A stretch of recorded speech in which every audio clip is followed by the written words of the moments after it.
Have you ever asked yourself this simple but life-changing question? What does it really take to enter a woman's mind?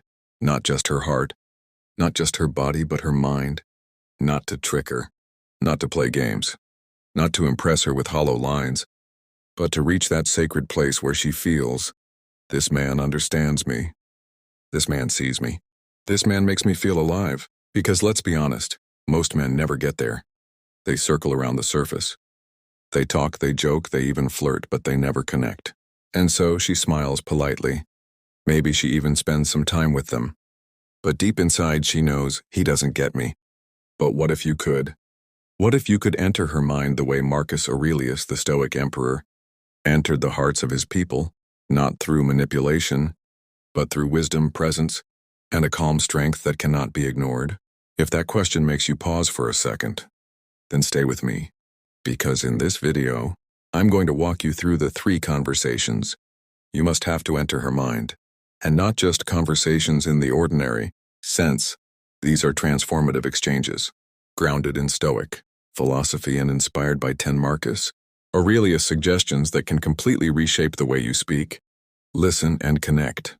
And before we dive in, I'll ask you this. If you want to attract differently, connect differently, and build love that doesn't fade after the initial spark, then hit that subscribe button, give this video a like, and most importantly, watch until the very end, because what I'm about to share has the power to change your love life forever. Now let's begin. Why conversations matter, Stoic context. Marcus Aurelius once wrote, "The soul becomes dyed with the color of its thoughts." What does that mean for love? It means that the quality of your relationships will always reflect the quality of your inner conversations. If your mind is restless, insecure, and desperate for validation, then your words will come out restless, insecure, and desperate. But if your mind is calm, intentional, and rooted in truth, then every conversation you have with her will carry a different weight. You won't just be another voice in the noise of her day. You'll be the stillness she didn't know she was craving. This is where Stoicism enters. It teaches us that real connection doesn't come from rehearsed lines, it comes from presence, clarity, and purpose. So, what are these 3 conversations? Let me give you a glimpse before we expand them fully. 1. The conversation of her world, where you show her that her inner universe matters to you. 2. The conversation of your core, where you reveal who you are beneath the armor, without collapsing into neediness. 3. The conversation of shared meaning, where you invite her into something bigger than both of you. Now each of these conversations will be guided by Marcus Aurelius' timeless suggestions, principles, like and living with intention. Conversation 1.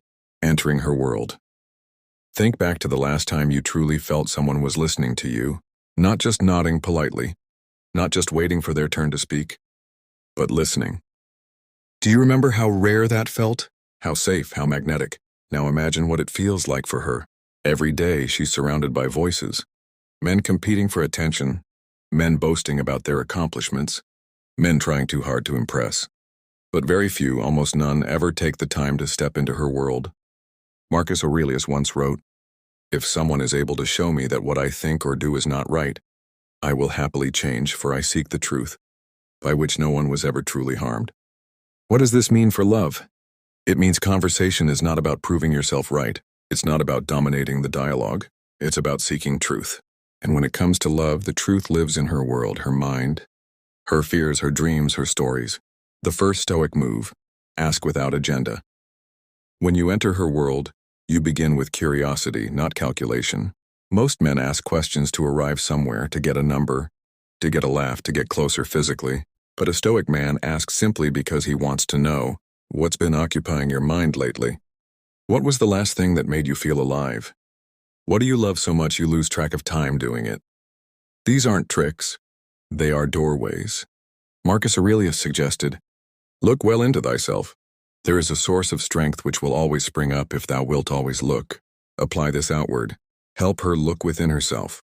By asking questions that matter, you help her reconnect with the source of her own strength, the power of silence. Now here's where most men fail. They interrupt, they rush, they try to fill the silence. But silence is not your enemy. In fact, silence is what allows her thoughts to surface. Marcus Aurelius reminded himself daily, "The nearer a man comes to a calm mind, the closer he is to strength." So when she pauses, don't rush. Let the silence breathe. In that calm space, she'll feel something unusual, that you are not afraid of her thoughts, that you don't need to jump in and prove yourself. And in that stillness, you enter her world. Listen as if it matters, because it does. Marcus Aurelius, suggestion number 2. Seek her truth, not your validation. When you practice these 2 principles in conversation, you do more than talk, you connect. And here's the secret. When you connect with her mind, attraction follows naturally. You don't have to force it. You don't have to pretend. She feels it. Because she realizes this man is different. This man actually sees me. Conversation 2. Revealing your core. Most men wear masks. They put on the mask of the joker, always trying to be funny, or the mask of the achiever, boasting about accomplishments, or the mask of the tough guy, pretending nothing touches them. But here's the truth. Masks may entertain for a moment, but they never inspire trust.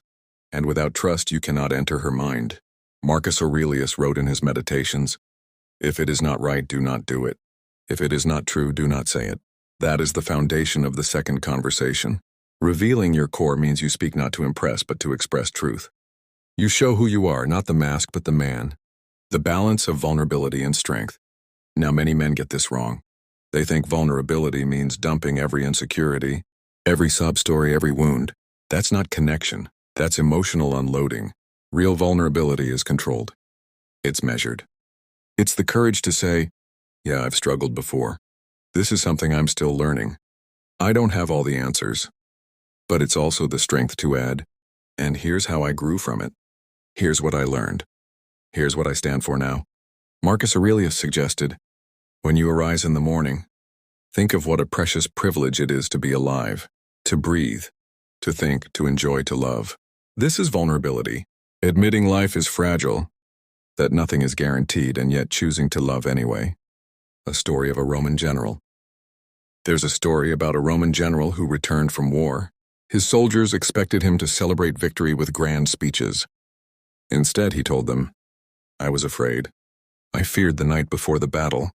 I wondered if I would see Rome again, but it was that fear that sharpened my focus, that reminded me what I was fighting for." Courage is not the absence of fear. It is the decision to move forward in spite of it. That confession did not make him weak, it made him human. And it made his men trust him even more. The same is true in love. When you reveal your core, your humanity, you give her permission to do the same. And in that moment, the bond deepens.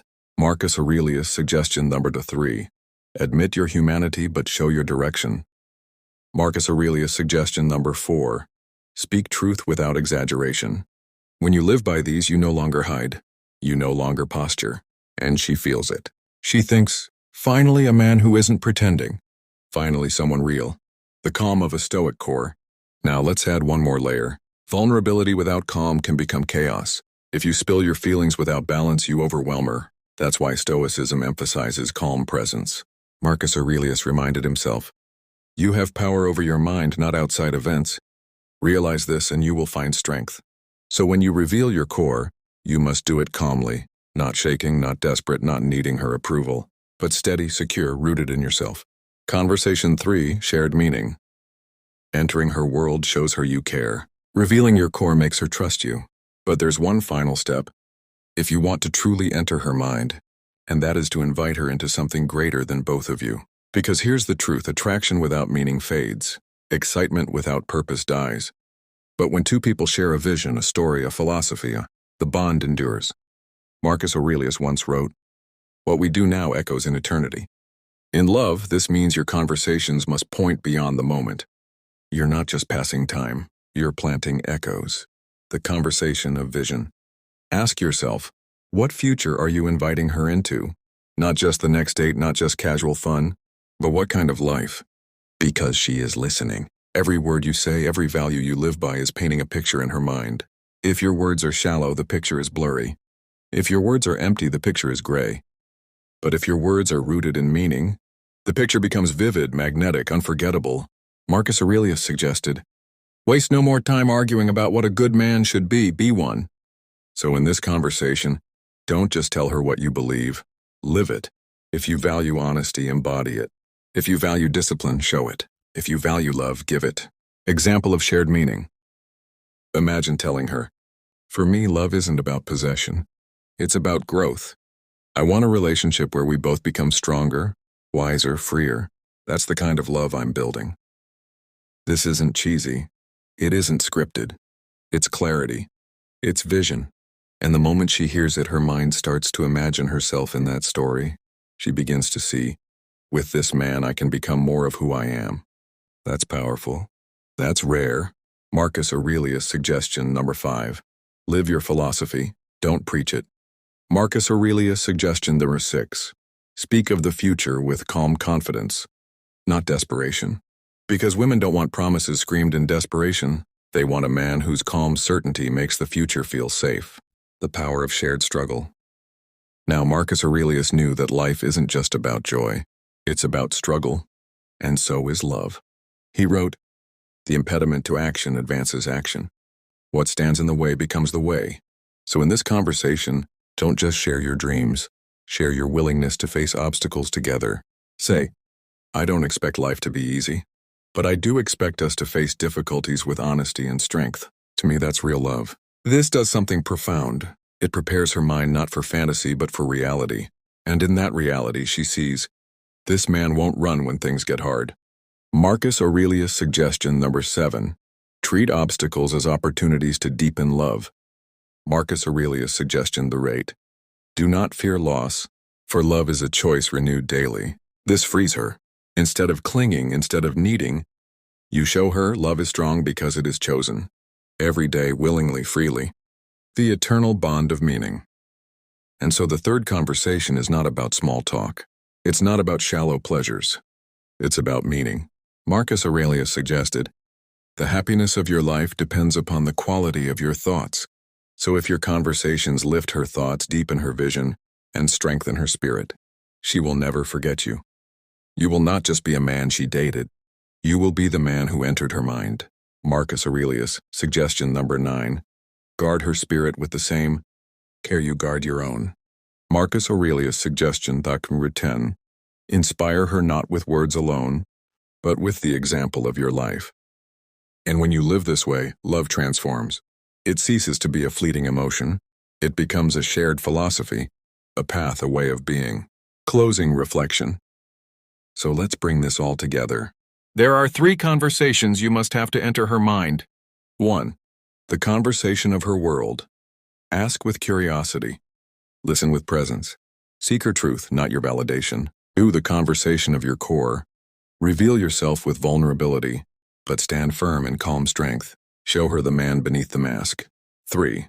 The conversation of shared meaning. Invite her into a vision bigger than both of you. Live your philosophy. Face obstacles together. Inspire by example. And guiding all of this are 10 timeless suggestions from Marcus Aurelius. Listen as if it matters.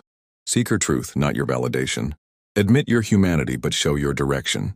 Speak truth without exaggeration. Live your philosophy, don't preach it. Speak of the future with calm confidence. Treat obstacles as opportunities. Do not fear loss, love is a daily choice. Guard her spirit as your own. Inspire through your life, not words alone. If you practice these, not once, not for show, but as a way of being, you won't just enter her mind. You'll awaken her heart, her trust, and her respect. And she'll think, this man doesn't just talk. He lives differently. He connects differently. With him, I feel more alive. That is the Stoic path to love. With that said, thanks for watching, and until next time.